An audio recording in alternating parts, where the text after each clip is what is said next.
স্বাধীনতা দিবস উপলক্ষে একদমই নয়, মন চাইলে সব হয়। হ্যাঁ, সেই রকমই একটা রেসিপি নিয়ে চলে এসেছি। চলুন ভিডিওটা শুরু করি। আমাদের চ্যানেল বঙ্গ হেসেলে আপনাদের সকলকে স্বাগত জানিয়ে ভিডিওটা শুরু করছি। আজ নিয়ে চলে এসেছি একদম অন্য ধরনের একটা রেসিপি নিয়ে। প্রথমেই নিয়েছি একটা আলু, কিছুটা পরিমাণ ধনেপাতা, গাজর, পালং শাক আর লাল শাক। এই সব কটা সবজিকে প্রথমে আগে ভালোভাবে কেটে নেব। কি বানাচ্ছি সেটা হয়তো আপনারা থাম্বনেল দেখেই বুঝে গেছেন। হ্যাঁ, ঠিক ধরেছেন, আজকে বানাবো কালারফুল মোমো। তার জন্য প্রথমেই আমরা পালং শাকটাকে আগে কুচো কুচো করে কেটে নিচ্ছি।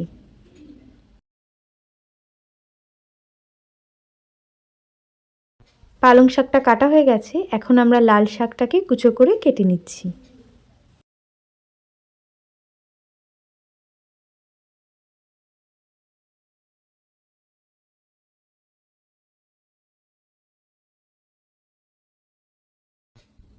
এখানে আমরা 2 টুকরো গাজর নিয়েছিলাম।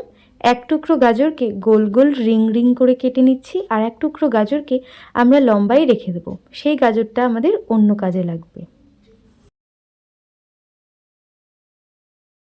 গাজর, পালং শাক, লাল শাক কাটা হয়ে গেছে। কিছুটা পরিমাণ গাজর তো বললাম আমরা রেখে দেবো। সেই গাজরটাকেই আমাদের প্রত্যেকের বাড়িতে এই রকম গ্রেটার আছে, গ্রেটারের সাহায্যে একদম সরু সরু করে গ্রেট করে নেব। শুধু গাজর নয়, গাজরের সাথে আলুটাকেও আমরা এইভাবে ঝিরিঝিরি করে গ্রেট করে নেব।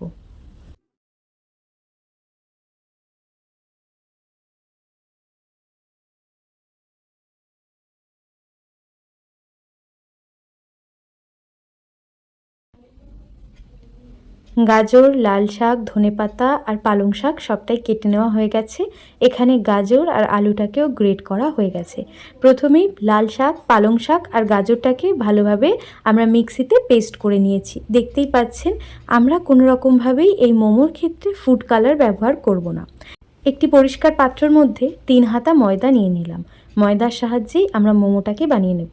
এখন তার মধ্যে আমরা যে পালং শাকের পেস্টটা বানিয়েছিলাম, সেই পালং শাকের পেস্টটা 2 চামচ মতন দিয়ে নিলাম, আর দিয়ে নিলাম পরিমাণ মতন নুন। এখন বেশ ভালোভাবে ময়দার সাথে পালং শাকের পেস্টটাকে মেখে নেব। এতে কিন্তু আমাদের যে ডোটা তৈরি হবে সেটা কিন্তু গ্রিন কালারের হবে। প্রথমেই আমরা অল্প পরিমাণে দেব, তারপর একটু একটু করে মাখবো আর একটু একটু করে পালং শাক দেব। কারণ প্রথমেই যদি আমরা পুরো পেস্টটা দিয়ে দিই তাহলে হয়তো যে আমরা ডোটা বানাতে চাইছি সেটা হয়তো নরম হয়ে যেতে পারে। এখানে পালং শাকের পেস্ট দিয়ে আমাদের গ্রিন কালারের ডোটা বানানো হয়ে গেছে। এখন আবারও ওই পাত্রের মধ্যে কিছুটা পরিমাণ ময়দা নিয়ে নিয়েছি, তার মধ্যে এখন দিয়ে নিচ্ছি লাল শাকের পেস্ট। এতে কিন্তু আমাদের যে ডোটা তৈরি হবে সেটি তৈরি হবে গোলাপি গোলাপি রঙের। এর মধ্যে পরিমাণ মতো নুন দিয়ে ডোটাকে এখন মেখে নেওয়া হচ্ছে। এখানে কিন্তু ডোটা তৈরি হয়ে গেছে। আবারও সেই পাত্রের মধ্যে আমরা কিছুটা পরিমাণ ময়দা নিয়ে নিয়েছি, তার মধ্যে দিয়ে নিলাম আমরা গাজর পেস্ট, আর দিয়ে নিলাম পরিমাণ মতো নুন। আপনারা চাইলে অন্য কোনো সবজি দিয়েও অন্য অন্য কালারও করতে পারেন। 3টে ডো এখানে রেডি, আর চিকেন মোমোর জন্য চিকেনটাও কিন্তু রেডি করে রেখে দিয়েছি। আগেই প্রথমে আমরা পুরটাকে তৈরি করে নেব। কড়াইয়ের মধ্যে সামান্য সাদা তেলের মধ্যে কিছুটা পরিমাণ কুচো করে রাখা রসুন দিয়ে নিলাম। রসুনটাকে হালকা বাদামি রং হয়ে আসলে তার মধ্যে কুচো করে রাখা পেঁয়াজটাও দিয়ে নিলাম। পেঁয়াজটা সামান্য বাদামি রং হয়ে আসছে হলেই তার মধ্যে আমরা কুচিয়ে রাখা গাজরটাকেও দিয়ে নিলাম। গাজরটাকে লো ফ্লেমে 1 মিনিট ভাজার পর তার মধ্যে আমরা গ্রেট করে যে আলুটাকে কেটেছিলাম সেই আলুটাকেও দিয়ে নিলাম। এখন গ্যাসের ফ্লেম একদম কমিয়ে রেখে সম্পূর্ণ ভাজাটাকে ভেজে নিতে হবে। এদিকে 5 মিনিট লো ফ্লেমে আমার ভাজা হয়ে গেছে। এখন এর মধ্যে আমরা চিকেনটাকে সেদ্ধ করে কিমা করে রেখেছিলাম সেই চিকেনটাকেও দিয়ে নিলাম। এখন গ্যাসের ফ্লেম প্রথমে একদম লো থাকবে। এইভাবে 5 মিনিট আমাদের ভেজে নিতে হবে। তারপর আস্তে আস্তে গ্যাসের ফ্লেম বাড়াতে হবে, আর পরিমাণ মতন যা যা মশলা লাগবে সেগুলো দিয়ে নিতে হবে। প্রথমেই স্বাদ মতন এবং পরিমাণ মতন নুন, আর দিয়ে নিলাম পরিমাণ মতন গোলমরিচ গুঁড়ো। আর সেরকম কোনো মশলা আমাদের এই মোমোর রেসিপিতে লাগবে না। মোমোর পুরটা যদি আপনারা একদম লো ফ্লেমে করেন তাহলে আপনাদের 15 থেকে 20 মিনিট লাগবে, আর যদি ফ্লেম একটু বাড়িয়ে করতে চান তাহলে 10 মিনিটের মধ্যেই আপনাদের এটা হয়ে যাবে। কিন্তু 10 মিনিটের মধ্যে করতে চাইলে একটু ভালোভাবে নাড়াচাড়া করবেন, না হলে নিচে লেগে যেতে পারে। এখানে কিন্তু আমাদের পুরটা তৈরি করা হয়ে গেছে। তো চলুন এবার আমরা ময়দার যে ডোগুলো করে রেখেছিলাম সেগুলো থেকে লেচি কেটে একে একে মোমোর শেপে করতে শুরু করি।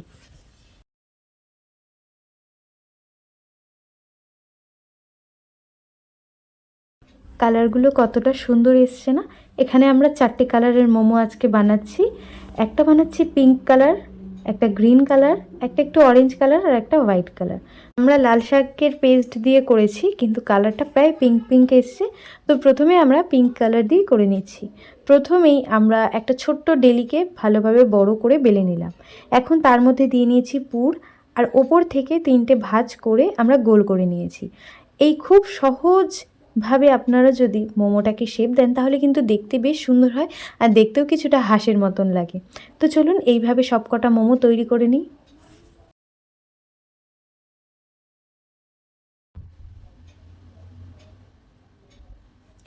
প্রথম মোমোটা একটু অন্যরকম শেপ দিয়েছি। এখন যে মোমোটার শেপ দিচ্ছি সেটা একদম গোল করে দিচ্ছি। আপনারা যারা একদম প্রথম বাড়িতে বানাচ্ছেন তারা প্রথমে এইভাবে শেপ দেবেন, পরে ওই শেপটাও দিতে পারেন। আপনারা যেভাবে চান সেভাবেই করতে পারেন। তো এখানে আমাদের পিঙ্ক কালারের মোমোগুলো করা হয়ে গেছে। এখন একটা গামলার মধ্যে আমি কিছুটা পরিমাণ জল গরম বসিয়ে দিয়েছিলাম। জলটা পুরো ফুটে গেছে, তার উপরে একটা ঝাঁঝরি বসিয়ে দিয়েছি। এখন একে একে যে কটা মোমো বানিয়েছিলাম সব কটা মোমোকে স্টিমে বসিয়ে দেব। খেয়াল রাখতে হবে দুটো পিঠই আমরা 10 মিনিট করে স্টিম করে নেব, তাহলেই কিন্তু আমাদের মোমো তৈরি হয়ে যাবে। তো এখানে মোমোগুলো চাপিয়ে দিয়েছি। চলুন এই মোমোটা হতে থাক। প্রথম 10 মিনিট হয়ে গেছে। মোমোগুলো ঠিক কতটা সুন্দরভাবে ফুলেছে। এখন আমরা প্রত্যেকটা মোমোকে উল্টে দেব, আর সেই পিঠগুলোকে 10 মিনিট করে রেখে দেব। তাহলেই কিন্তু আমাদের মোমো একদম তৈরি হয়ে যাবে। পিঙ্ক মোমো বা লাল শাকের যে মোমোগুলো স্টিমে দিয়েছিলাম সেগুলো হতে হতে এদিকে আমি অরেঞ্জ কালারের মোমোগুলো তৈরি করে নিয়েছি। এই মোমোগুলোকে নামিয়ে নিয়ে এখন অরেঞ্জ কালারের মোমোগুলোকে স্টিমে বসিয়ে দেব।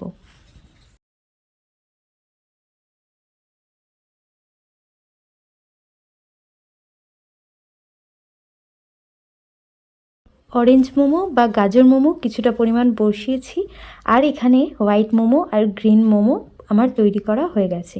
শেপ দিয়ে পুর ভরে মোমো তৈরি। এদিকে দেখুন কত সুন্দরভাবে আমাদের পালং শাক আর গাজরের মোমোগুলো কিন্তু তৈরি হয়ে গেছে। এখন একে একে এই মোমোগুলোকে তুলে নিয়ে আমরা পালং শাক আর হোয়াইট মোমোগুলোকে আমরা স্টিমের জন্য বসিয়ে দেবো।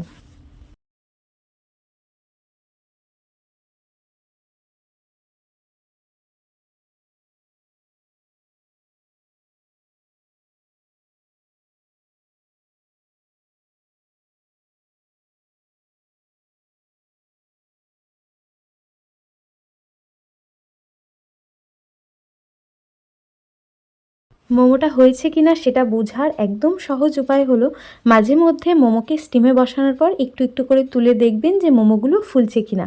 যদি দেখেন মোমোগুলো ফুলে গেছে তাহলে বুঝে নেবেন যে মোমো হয়ে এসছে। চলুন এবার স্যুপটা বানিয়ে নিই। স্যুপ বানানোর জন্য কড়াইয়ে সামান্য সাদা তেলের মধ্যে কয়েকটি রসুন কুচি দিয়ে নিলাম। তার মধ্যে আমরা যে গ্রেট করা আলু আর গাজরটা রেখেছিলাম সেটা, আর সাথে কিছুটা পরিমাণ গ্রেট করা চিকেনও দিয়ে নিলাম। এখন এই 3টে উপকরণকে বেশ ভালোভাবে রসুনের সাথে ফ্রাই করে নেব একদম লো ফ্লেমে।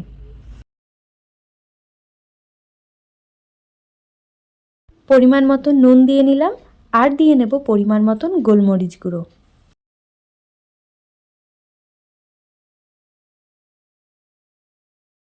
বাদামি বাদামি রং হয়ে আসলেই তার মধ্যে আমরা জল অ্যাড করে নেব। এখানে আমিও কিছুটা পরিমাণ জল অ্যাড করে নিলাম। এখন গ্যাসের ফ্লেম একদম বাড়িয়ে দেব যতক্ষণ না অবধি জলটা ফুটে উঠছে। জলটা এখানে পুরোপুরি ফুটে উঠেছে। এখন তার মধ্যে 1 চামচ কর্নফ্লাওয়ার অ্যাড করে নিলাম। আপনারা চাইলে আলাদা কোনো পাত্রে গরম জল করে তার মধ্যেও কর্নফ্লাওয়ার অ্যাড করে নিতে পারেন। এখানে দেখুন পুরো স্যুপটা আমাদের কতটা টেনে এসছে। দেখতে ঠিক যতটা সুন্দর লাগছে খেতেও কিন্তু তার থেকেও বেশি সুস্বাদু হয়। আরও সুন্দর দেখার জন্য ওপর থেকে কিছুটা পরিমাণ ধনেপাতাও ছড়িয়ে নিলাম। এদিকে কিন্তু আমাদের মোমোগুলো স্টিম থেকে তুলে নেওয়া হয়ে গেছে। এই কালারফুল মোমো রেসিপি আপনাদের কেমন লাগলো সেটা কিন্তু একদম জানাতে ভুলবেন না। এখন এর ওপর দিয়ে কিছুটা পরিমাণ চিলি ফ্লেক্সও ছড়িয়ে নিলাম। স্যুপের ওপরও কিছুটা পরিমাণ চিলি ফ্লেক্স দিয়ে নিলাম। এইরকম ইউনিক রেসিপি কিন্তু আপনারা আমাদের চ্যানেল বঙ্গ হেসেলেই পেয়ে যাবেন। তো যারা চ্যানেলে নতুন আছেন অবশ্যই চ্যানেলটিকে সাবস্ক্রাইব করে নিন। নেক্সট ভিডিওয় খুব তাড়াতাড়ি দেখা হবে। ততক্ষণ অবধি সকলে ভালো থাকবেন, সুস্থ থাকবেন। Till then take care, tata, bye, thanks for watching.